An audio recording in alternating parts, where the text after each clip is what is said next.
right, we are recording. Hey, so thanks for coming to this for this Leadership 101.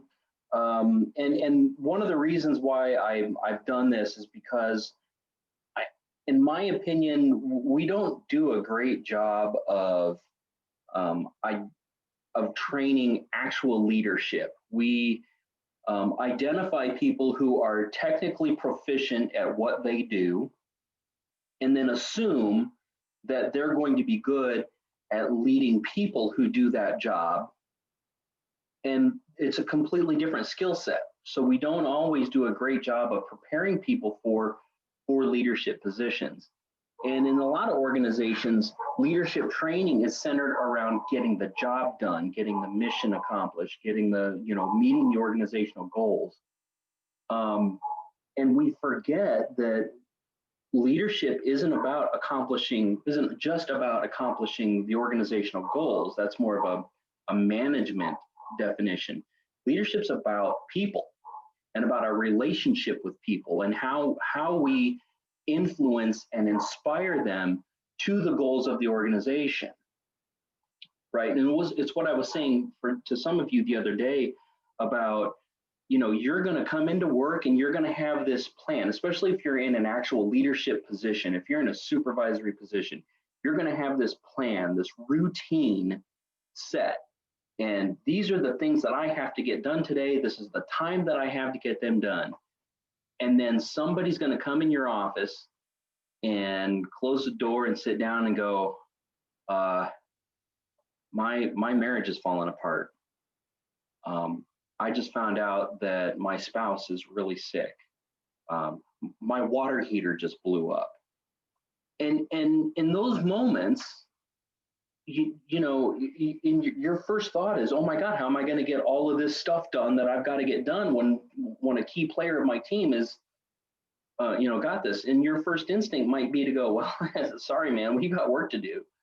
But the reality of it is, depending on what job field you're in, or depending on what you're doing, because some people might be in a very critical or industrial kind of field, you want that person's head actually in the game. Otherwise, there's going to be, you could potentially be putting people's lives in danger. And even in our particular job, that person might be a duty driver, and we're on our way to an engagement, and you want them focused on what they have going on, not on their sick child or their marriage falling apart or whatever's going on outside of the organization. So that's why it's so important to not only think about leadership in terms of your technical proficiency in the organizational goals, but you have to think about leadership in terms of the people that are going to help you get there. So I want to start by showing you a video, and I want to give you a little bit of background, a little context on this. This video, the speaker in the video, his name is David Marquet, Marquet, if you're following along, if you're writing it down. He is now a retired Navy captain, submarine commander, and he was set to take command of the USS Olympia, and he spent an entire year studying everything there is to know about Olympia. And then 2 weeks before the change of command, the Navy calls him up and says, hey, shipmate, you got to change of orders. You're going to the USS Santa Fe. And at the time, he would say that the Santa Fe was the Enron of the Navy. I mean, it was the joke. Well, at least you're not on Santa Fe. It was rated the worst ship in the Navy at the time. For every measurable facet of the ship, whether it was recruiting, whether it was retention or promotions or engineering or weapons system, whatever it was, every time the submarine went out to sea, it had to be towed back. And it was the worst sub. And so he took command of this. And it was a different class of submarine than the Olympia. But he'd been a submarine officer for a long time, so in his mind, he could do it because he knew submarines. He was a good captain. The Navy trusted him to do this.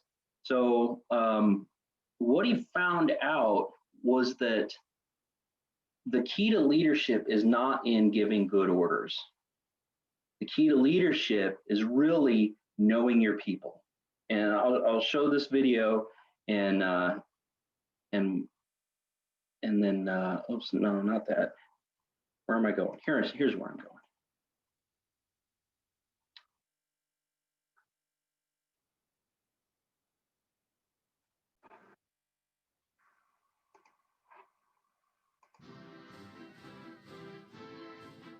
Can everybody hear it?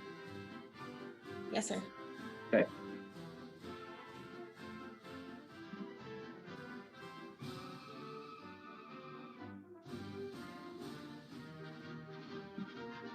I was trained for one submarine. My guys were trained to do what they were told. That's a deadly combination. We all know organizations where people just follow the leader into disastrous situations. So I got my guys together and I said, hey, we got a problem here. I was trained for another submarine. You're trained to do whatever nonsense comes out of my mouth. That's right, Captain. I mean, they knew. They already knew. I was pretty much talking to myself. So I said, what are we going to do? What are we going to do, guys? And we talked about it. Okay, what I really wanted to do was get ready for the inspection. But we were sitting in the wardroom. We spent a couple hours. We were talking about it. And we came up with all these different things. And, well, you Captain, you just got to be smarter. You got to give better orders. Like, well, how am I going to learn a whole nuclear submarine, miles of valves and pipes? I spent a year learning Olympia, 2 weeks over here. So in a year, we'll be safe? That's not going to work. We had to deploy the submarine in 6 months.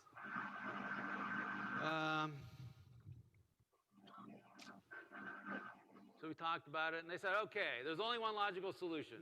We figured it out. You're pointing at me. You, shut up. What do you mean? That's not what captains do. That's not what captains of nuclear submarines do. They walk around. They give orders. They sound like Russell Crowe. Head 2/3, dive, make it up 500 feet. Helm left 15 degrees rudder, steady course 255. Load torpedoes and tubes 1, 2, 3, and 4. Flood down, open outer doors, right? And I thought about it. And you know what? They were right. So at that point, I vowed never to give another order. And if you came down on my submarine, it would have been very confusing. Because you couldn't have pointed. It would have been hard to say, well, who's the captain here? Because you wouldn't have seen me giving orders. I did retain one order. The final order to launch a weapon, a torpedo or a missile, I kept with me because I felt that since that was going to result in the deaths of other human beings, that I didn't want that on anyone's conscience but mine. That was my moral and ethical responsibility. But even though everything else in the Navy, there's long lists of things that says the captain has to authorize. Captain should authorize. You got a couple nukes in your group. They'll tell you it's true. Captain authorize. Submerge the ship. Get underway. Start up the reactor. Shut down the reactor. Connect to shore power. Divorce from shore power. On and on. Break rig for dive. On and on and on. Pages of these things. I just refused to give those orders. What we replaced it with was intent. Instead of giving instructions, if you want your people to think, don't give instructions, give intent. So they would come to you, hey, what do you want me to do? Well, left full rudder, steady course 255. No. So what are we trying to accomplish here today? Well, we're trying to get in position so that when the enemy submarine comes through, okay, so where do you think we should position the ship? Maybe over here. Good idea. Go there. You give intent to them, and they give intent to you. So my officer stopped requesting permission. And every other submarine, Captain, request permission to submerge the ship. Submerge the ship. Submerge the ship, aye. On Santa Fe, Captain, I intend to submerge the ship. Very well. They did it. It might seem like it's a very small, nuanced change of language, but it was hugely powerful because the psychological ownership now shifts to them. They need to discover the answer. Otherwise, you're always the answer man. You can never go home and eat dinner. And so we started doing this. And it was hugely powerful. Actually, we went another step. Then I got smarter and I said, when the officer said, "Captain, I intend to submerge the ship," I would ask him, "Well, what do you think I'm thinking right now?" And he'd look at me, hard to tell. "I'm guessing you're wondering whether it's safe." Bingo! I said, "Well, convince me it's safe." He said, "Captain, I intend to submerge the ship.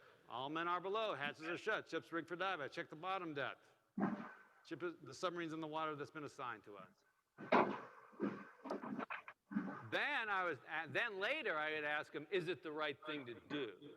And they would say, "Well, yes, sir, because our mission requires that we..."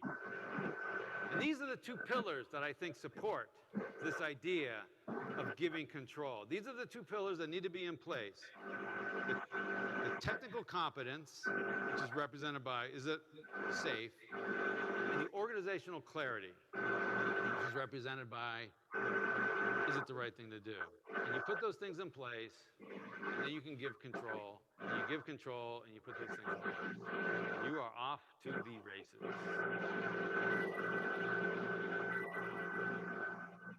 So think about what's happening now. My officers are starting to think like me, because they have to think like, where should we do the ship? And so the guys below them. Now this took 24 hours to happen. It took a couple years for the full implementation, but immediately there was change. The officers started thinking like me. So pretty soon I could go in the engine room, find the engine room lower level watch who was taking logs in the lube oil pumps, and he would know what the submarine was doing. He would know whether we were up tight, close to the enemy, and it was time to stay quiet, or whether we had backed out a little bit. This may be a good time to change filters and make a little bit of noise. A year later, we received another inspection. A year later, we received an inspection. The inspecting team gave us the highest grade they had ever seen. Not that year, not in the Pacific, ever seen. Why? I mean, this crew had a captain who was a dummy. It's because that needle started moving up. And on another submarine, there was one guy in charge, one guy giving orders, one guy thinking, and 134 people doing what they're told. I don't care how smart you are. On my submarine, I got 135 thinking, active, passionate, creative, proactive, taking initiative people. It's a tidal wave. You don't stand a chance.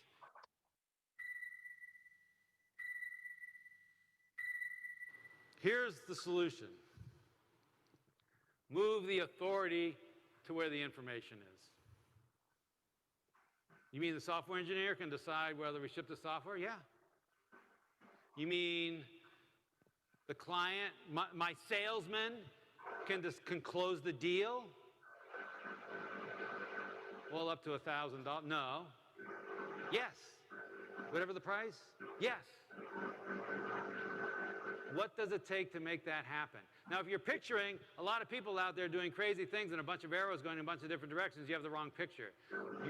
You create the environment so that those people are out there making decisions as if the CEO were standing right behind them.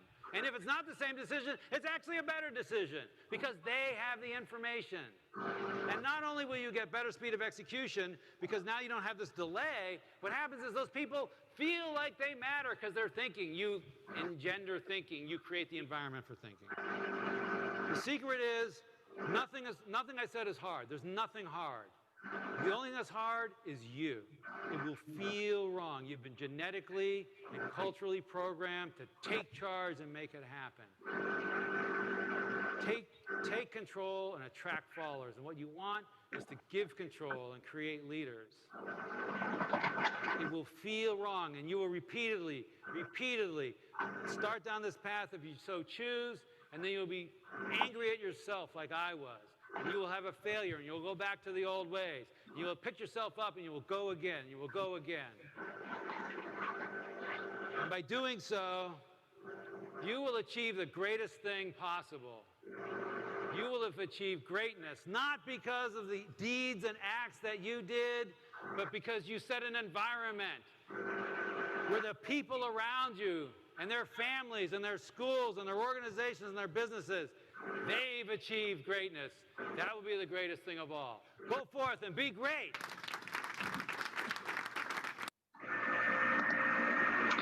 Okay, so a couple of things that I want to comment on about that video.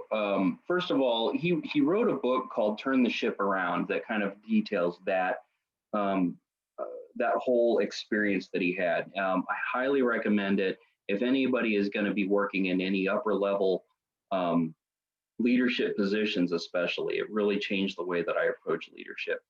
Um, there were a couple of things, and when he talked about picturing a whole bunch of people doing their own thing and going a whole bunch of different directions, the communication was still happening, right? It wasn't a matter of just cutting everyone loose and letting them go do the thing. As the leader say, okay, this is my intent. This is where I would like the organization to be. Go forth and do great things. The communication was still happening. Instead of asking for permission to do the things, his people were telling them what they were doing. And it still gave the captain an opportunity to either weigh in or maybe redirect or ask questions, as he had said. So it was still, the captain still had knowledge of everything that was going on, but the decision-making process had been pushed down. The other thing, he had those two pillars: the technical competence and the organizational clarity, that really serve as the foundation for leadership. To that, I add character, and that's where things are going to come into play, like empathy and listening, and those and ethics, making good ethical decisions when there are procedures that don't tell you what necessarily what you have to do. All right. So those are really the things that as you go up in leadership, the things that you need to think about, not just technical competence on whatever it is that you do, but technical competence as a leader. What are the skills that you need as a leader? And we're going to talk about that here coming up. And the final thing that I wanted to mention, and I had mentioned this before, and that is when you are allowing people to be creative and come up with these creative solutions, you have to be able to tolerate a certain amount of failure. Because, and if you think about it in terms of, say, a professional photographer who will take 1,000 pictures of a flower before finding that one that they want to publish or put in a magazine or whatever. It's not that those other 999 were bad. It was just that one had that particular characteristic that they wanted. And so as a leader, you have to be able to tolerate a certain amount of error, a certain amount of mistakes as your people discover those right things. Now, if people are making mistakes out of negligence, out of negligence or incompetence or malice, those are other things that you have to deal with. If it's incompetence, then there's some training that has to be involved and maybe some mentoring and counseling. But if it's negligence or malice, then those are disciplinary issues that have a completely different track, right? What we're talking about is growing leadership. All right, so let me share another screen with you guys. Let's see, how do I do this again? Oh yeah, that's right. Oops.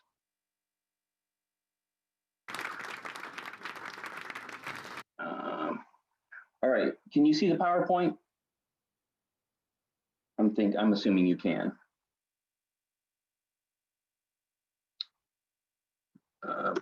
All right, so you probably already got a preview of the objectives. First, we're going to understand the characteristics of leadership, and we're going to actually talk about that a little bit. Provide some definitions, and we're going to talk about different leadership styles, and no doubt you've heard some of them, but we'll talk about leadership styles. And here's a topic that a lot of people don't talk about, and that's followership, and what is a good follower? And we're going to define followership and think about different followership styles. Okay, so let's talk about some leadership characteristics. And if you guys want to, you want to pipe in and what are some good characteristics of a leader? We've all worked for good leaders. What made them good? What was it about those leaders that made them good? Go ahead and pipe in. Good listeners. Good listeners. They value everyone's opinions equally. Value opinions. Okay. They take care of people. I'm sorry, say that again, Kristen. They take care of people, not just the mission. Take care of their people, not just the mission. Clear communication. Clear communication. Good.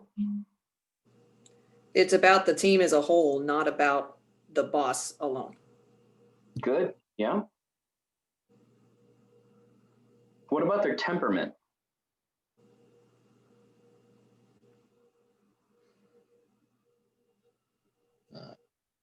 They tend to be more even, less highs, less extreme highs and lows. Okay. Yeah, very good. Even keel.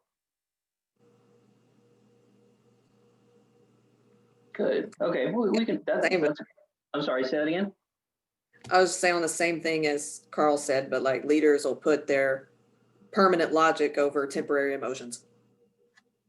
Yeah, very good. Very good. And this is one of the things, and Master Chief and I have talked about this a little bit too, where, our emotions exist to tell us when something is good or when something is bad, and to repeat the behavior that is good or avoid the behavior that that put us in a bad situation. So if we're happy because of an event, we want to repeat that event. If we're angry because something happened, we want to avoid the thing that caused us anger. And that's where, emotion channels us towards logic, or it should. Emotion should channel us towards logic. Okay, so and we've all worked for good leaders, and I'm sure that in even those who've got a little bit less professional experience in this particular organization, you've worked in other organizations. What are some characteristics of bad leaders? And before you start chiming in, make sure you don't put any names, attach any names to anything. And just what are some characteristics of bad leadership? Bad leaders micromanage. Micromanage. And they don't give their people an opportunity to say an opinion or give feedback on anything. Like it's their way or no way. And you don't really have an important input to them. Okay, I'm going to divide that into two. I'm going to say micromanaging and dictatorship. Okay, anyone else? It's like they don't trust their people, and so it's hard when you're under somebody like that. It's hard to trust your leader, when they don't trust you back to be able to do your job.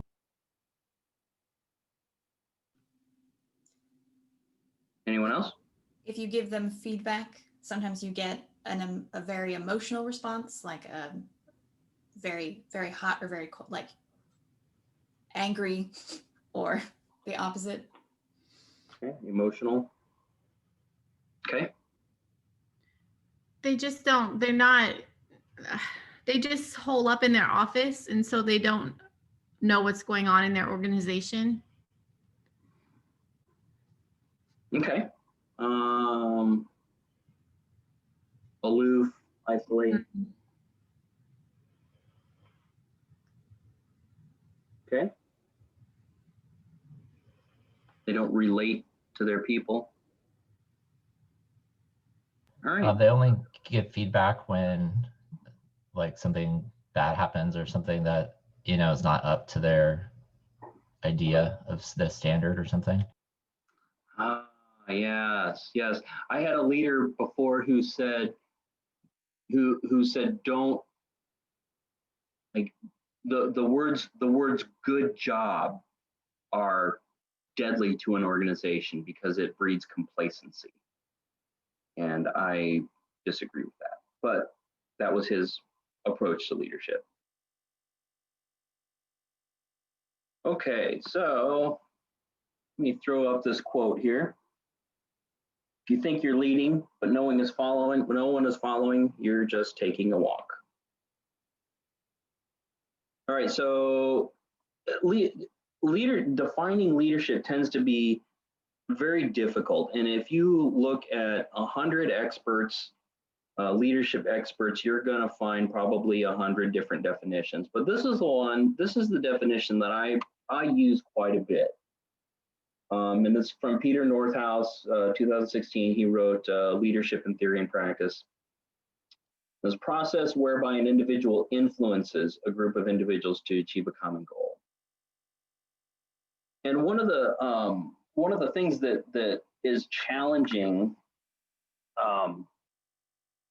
with this, let me save that for later. I'll come back to that. What's challenging?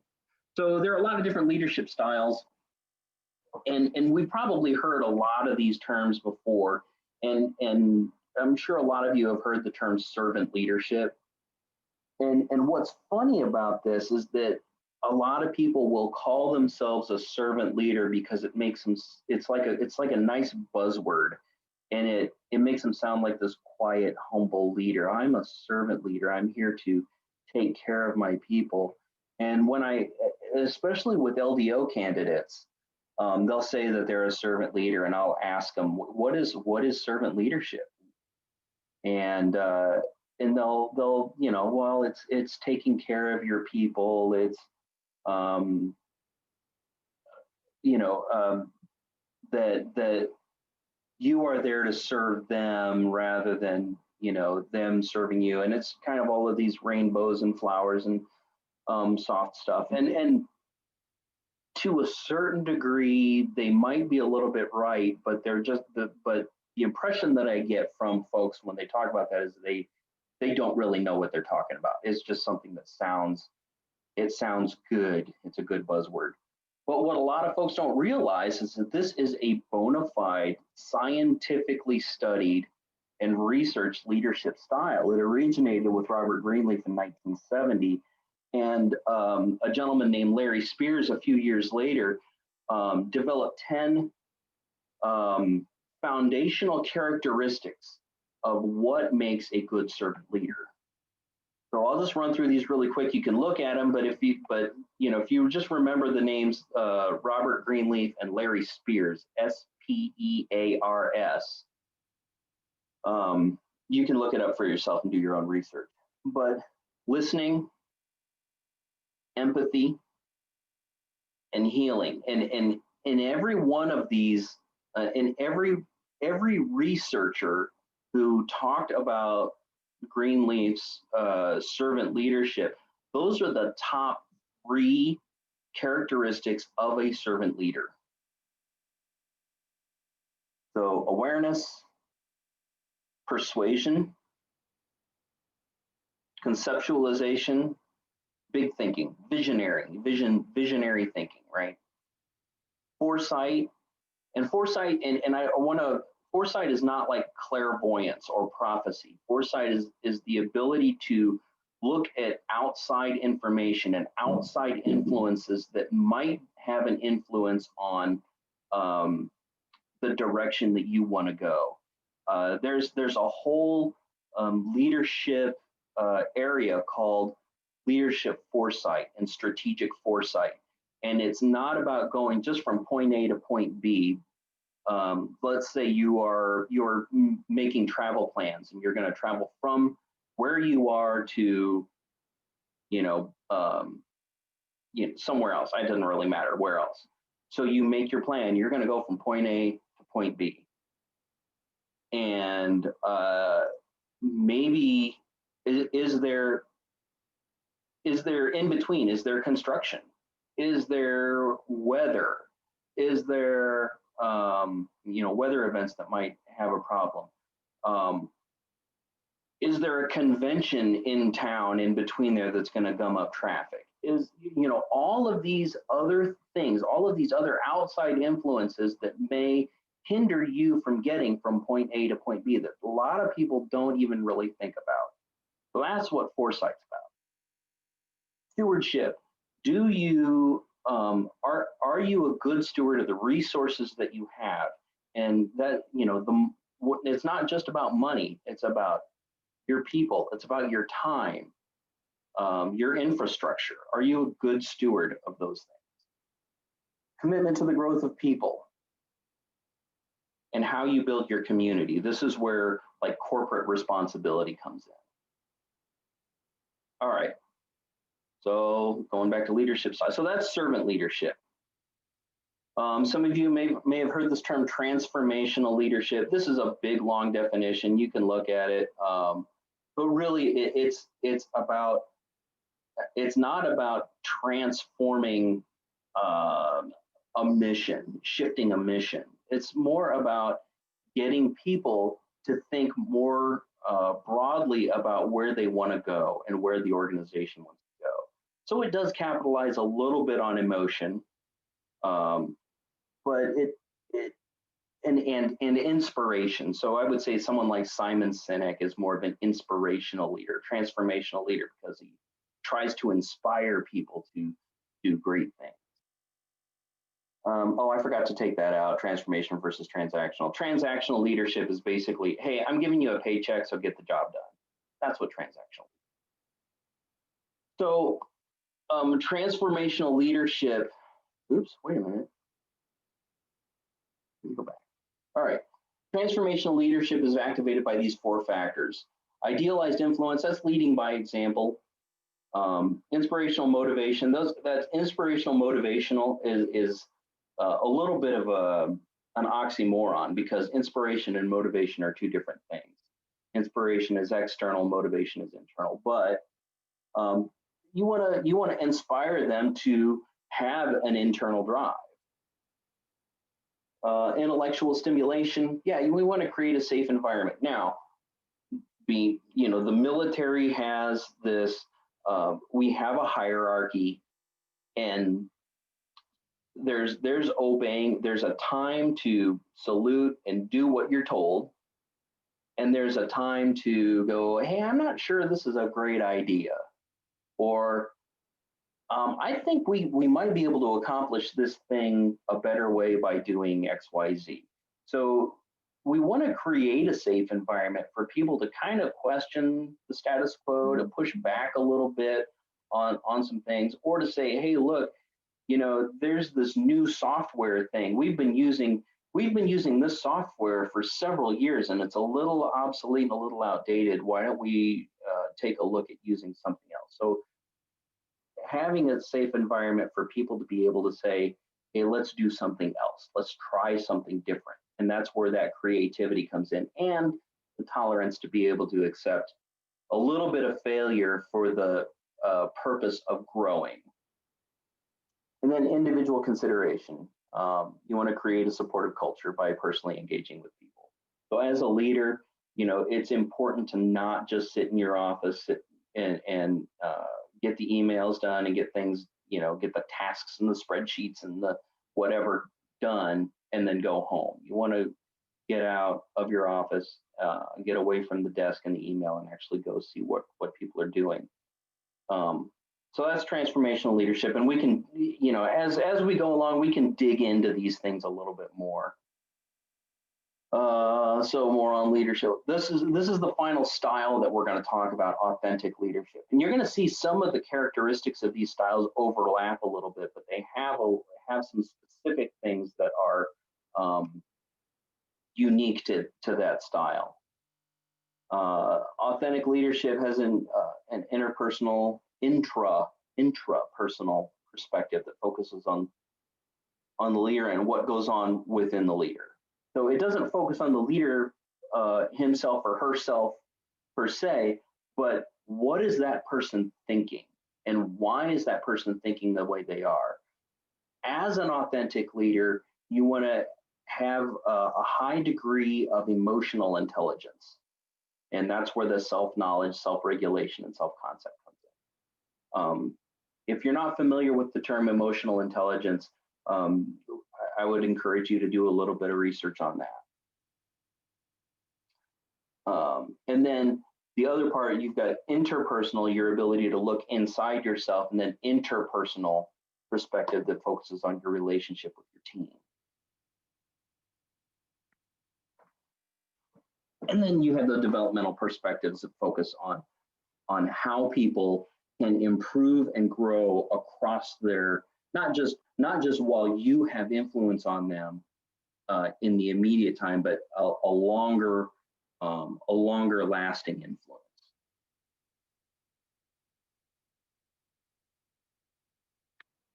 Okay.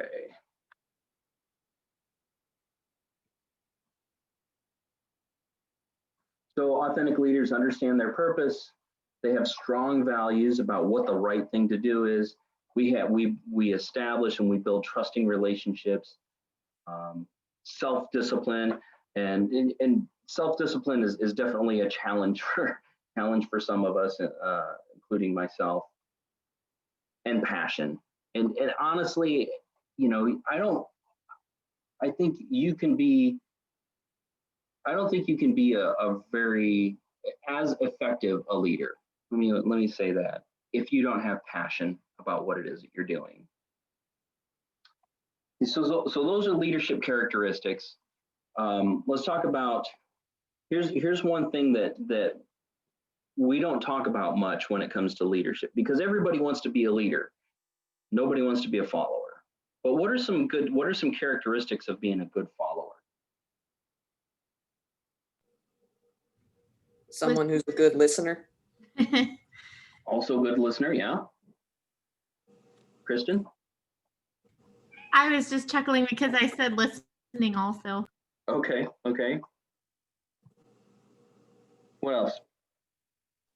I think trust kind of goes hand in hand with respecting what your leader decides to do, even if you think or know it might be not best. Okay, trust is good, yeah. And respect is also good. That's, yeah. Being a supporter of the purpose, like Supporter of the mission, supporter of the purpose. yes, sir. Curious, like not afraid to ask questions and always wondering like, well, why do we do it this way? Mm-hmm. So you have a better understanding of why. Yeah, absolutely. A follower shouldn't just nod and keep their mouth shut. Like, definitely on Kyle's point, ask questions when needed and to try to get the bigger picture for sure. So this is interesting. So supporting the mission, listening, curious, trust. Does that sound a lot like a leader? Yes. Yeah. So, and this is one of the things that I've tried to remember in my own behaviors of wherever I am, that if leadership is not about a rank, a title, or a position, or if leadership's not tied to a rank, title, or position, and it's not about telling people what to do. All right, so let me back up. If leadership is not about telling people what to do, then followership is not about just blindly doing whatever you're told.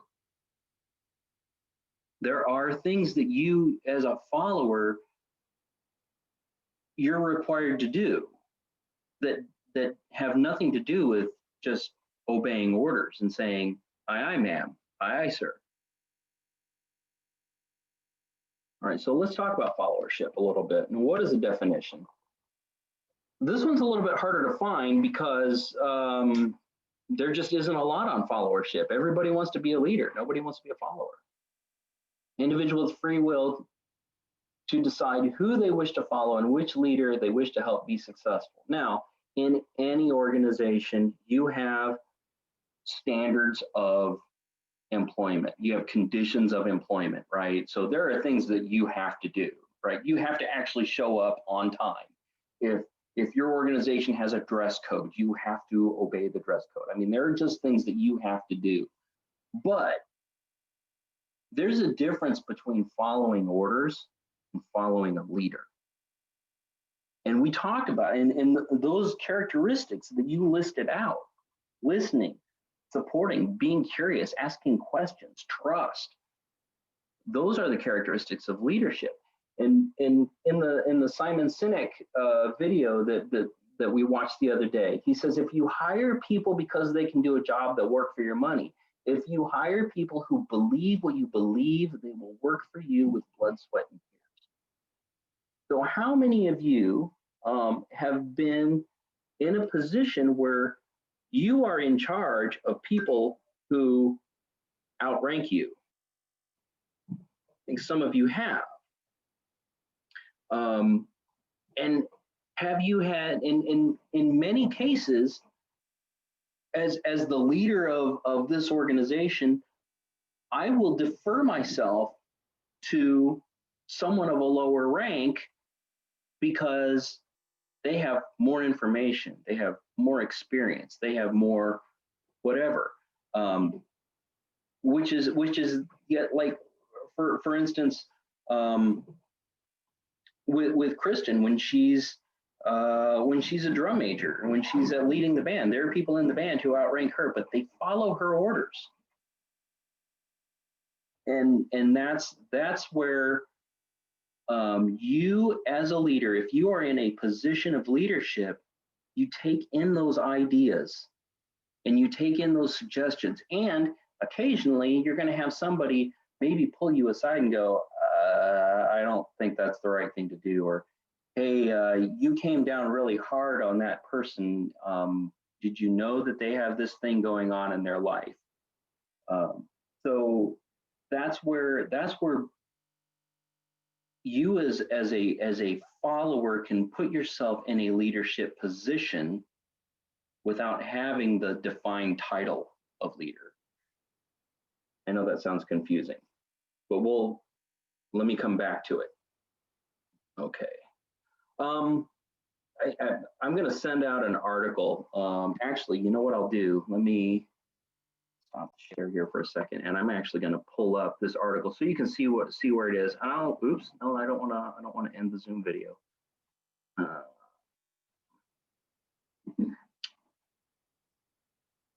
So that you guys can kind of get an idea of what we've been talking about on this. You can actually see it for yourself. What is it called? I can't remember the name of the article now. Oh, yeah. Here it is.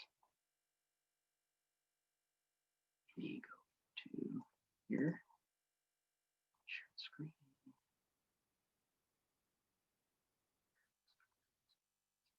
Here it is. I'll email this out to anybody that wants it. So Ms. Curry outlines 9 characteristics of followers. They align their goals with those of the organization. They're able to manage, self-manage, and self-assess. Look at yourself where you are, where you want to be. Recognize connections between their work and the broader organization. That can be kind of hard sometimes. You know, if your job is to replace the toilet paper in the bathrooms, it can be really hard to see how you can make those connections between the broader organizational goals. But to be honest, I mean, if everybody at work knew that there would never be toilet paper in the bathrooms and they had to go somewhere else to go, can you imagine how the productivity of the organization would diminish, because, or the morale, or just simple things like that. So sometimes it can be hard to find that connection. And if you have a job that you're struggling finding that connection, go to your supervisors or go to your mentors and say, I'm really struggling with this. And one of two things will happen. They'll either help you see those connections, or they'll say, you know what, maybe you're right. Maybe we don't need to be doing this thing. Understand the organizational relationships, formal and informal. Right. And that's One of the things that I do when I first come to any organization, really, within the military, is I go see the chaplains and the lawyers, the staff judge advocates, because if I'm going to be sending my people to a chaplain, I want to know who I'm sending them to. And if I'm going to be asking for legal advice, I want to make sure they know who I am. Like, well, who's this guy asking me questions? So those are informal relationships outside of the organization that are important to form, and which is why I've been pushing the Petty Officer Association so hard. Best followers exhibit advanced levels of competence, seek opportunities to grow and hone their skills. Sometimes you're going to have to do that at personal cost, which is, what I was talking about the other day too, about going to these clinics and going to these master classes and workshops and things like that. You're going to have to pay for it out of your own pocket, but we can afford you the opportunity to do it. Again, with the collegial informal relationships, trusted colleagues, you're going to have an inner circle. It's important to have an inner circle of people that you trust, that you can confide in with certain things that you don't want everybody to know. Those relationships are important. And compliant. Yeah, at some point you just gotta salute and carry on. Just gotta do it. One of the things that I try to do is give everybody as much information as I can when I can, and be completely transparent, because I know there are times when I'm gonna have to say, hey, look, I don't have time to explain this. I just need you to execute. And then you will know that I'm speaking the truth. I just need you to do it right now. We can circle back and talk about the why later, or I can say, hey, look, I need you to do this. I can't tell you why. I've been directed from higher up, or I'm bound by certain confidentiality restrictions. I just need you to get this done. And because I'm transparent with everything else, and I try to be as honest and ethical as I can, you'll trust that I have good intentions with it. So that's followership. I'll send you all this article. Let's see. I'll stop the share. Let's go back to our PowerPoint.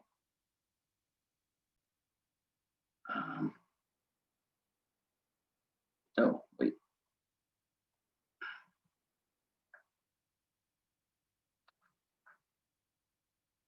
I'm very much not a technology guy. Okay, so there's this dichotomy between leader and follower. We all have a boss. Carl was joking the other day about being able to pass the buck up the chain of command. So at any given time, we're both a leader and a follower at the same time. So even experts are conflicted on the definition of leadership. So every leadership expert in the world will say that leadership is not about telling people what to do. It's not about your rank, your title, your position, but every one of them will use people in leadership positions as their examples. You read books about, even Captain Marquet's book is about him as the captain, as the person in charge, saying that you don't have to have rank to be a leader. And how he, as the captain, was able to turn the ship around and go from the worst ship in the Navy to the best ship in the Navy. These experts will talk about CEOs, how they've been able to turn their companies around. So in that regard, it looks like leadership is a linear relationship between the leader and the follower.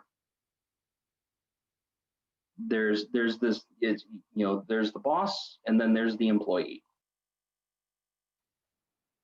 So in the 7 Habits of Highly Effective People, Stephen Covey talks about a circle of influence. So influence, so if leadership is defined by our influence on people towards a common goal, then the circle of influence are the things over which we have control, authority, or an opportunity to persuade. So as a lower ranking person in the organization, you may not have as much control or authority, but you do have the opportunity to persuade or inspire. So is leadership then more of a circular relationship? But then you have to ask the question is, does our influence end with our professional relationships? Or do you have influence outside of your professional relationships as well? Do you have influence over people in line at the grocery store? Or do you have influence over with your spouse? I don't want to say over because that puts you in a leadership position, but do you have influence on pretty much anything outside of your organization, or out of what does your influence look like? So in that regard, it's not linear, it's not really circular, but it's more of a sphere.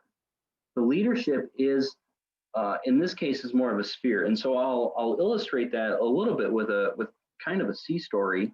I was, a few years ago, I was in Best Buy. I was getting my computer worked on with the Geek Squad unit at Best Buy, and I didn't have an appointment.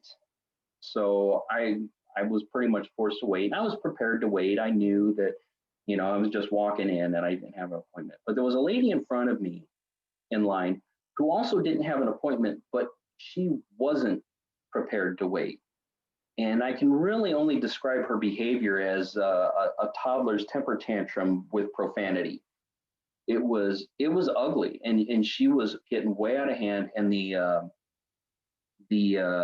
attendant and the manager were doing their best to calm her down. But she was just, the more they tried to calm her down, the more she got angry. And so I finally just said, hey, look, you know, they're just doing their job. They want to help you. And she turned around and got this look on her. She was, why don't you just drop dead? And so she just turned to storm away. And I said, so do you feel better? Does that make you feel better? And she's like, yes, it does. She's storming away. And so the manager was like, sir, you really didn't have to, you know, he thought it was going to be this big scene, and you didn't have to do that. And I'm like, you know, I know you guys have to tolerate that, but I don't. So I went back to sit down, and a few minutes later, she comes back and she goes to the desk and she apologizes to them. And she apologizes, you know, she was out of line, and they, you know, they kissed and made up and had her computer fixed. But all of them, every one of them had the goal. They had the common goal of getting her computer fixed. Geek Squad folks wanted to get it done. She wanted it done. And they, you know, they were all trying to do it. But it was just going to take time, and she wasn't prepared to do that. So did I have influence over her? Maybe. And you know, luckily she was able to kind of see how she had treated them, and that they didn't deserve to be treated with disrespect, and that they were trying to help her. And she was able to come back and she apologized to them for her behavior. So those are the kind of influences that we can have, not just at work, not just in our families, but just wherever we are. And that is the essence of leadership. Oops, wait a minute. I didn't mean to do that. Let me go back to the PowerPoint really quick here, just to make sure that I'm not missing anything. Next slide. What is the next slide? Oops. Next slide. Oh, so the next slide is to kind of summarize what we've talked about. So we talked about the leadership definitions, some characteristics, different leadership styles. We talked about followership, and how leadership isn't necessarily a linear relationship between the leader and the follower, but it's really more of a spherical relationship between you and anywhere where you can have influence. Okay, so that's the beginning point, and we can get into it. We can delve into things like leadership ethics, how to develop technical competencies and skills of leadership, but that's kind of the beginning point. Does anybody have any questions or comments on anything that we've talked about up to this point? I have a comment there. Go ahead. I found it interesting. I mean, I found a lot interesting about the presentation, but I did notice in your definition of followership, I found it quite interesting that the word decide, I wrote it down, but I found it interesting that the followers decide to follow. So that to me is kind of backwards from how I thought, and it's a bit novel that following is an active decision rather than a passive result. I kind of felt like I was always just a follower in the organization because I didn't have a choice. But I like the idea of a follower choosing to follow, which I suppose I knew, but never articulated. I thought that was interesting. Well, think about it in this term. Let's say, you know, Carl, you are the leader of the brass quintet. Mm-hmm. Let's say someone in your group has just fantastic ears and can really hear, you know, the nuances of intonation or blend or timbre or you know, those kinds of things. You as the person who has the positional authority and the positional leadership go, you know what? I'm going to turn the rehearsal of this organization over to this third class because they have this skill, and it'll be a great experience for them to develop communication skills that they will need later in their career. So you are deciding to put yourself in the role of a follower, even though you are positionally the leader. Mm-hmm.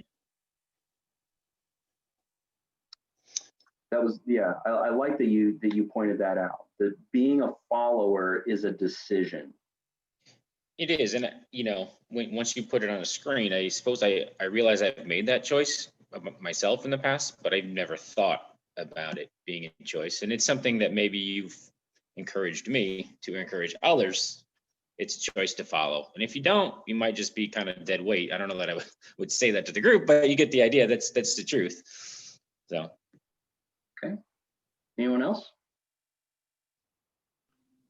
I was thinking about the toilet paper comment, maybe more than I needed to, but it reminds me a little bit of, I don't know if you all have watched Hidden Figures, but it was during like kind of Jim Crow era and segregated bathrooms, and like the main character, she has to go back to like this part of NASA where the bathrooms, like it's the total opposite side of that campus to use the bathroom, and she's supposed to be calculating all these things, and that you know, it took a really long time for her boss to figure out why she's gone so long, because there wasn't a bathroom for her like on that face. So I think that's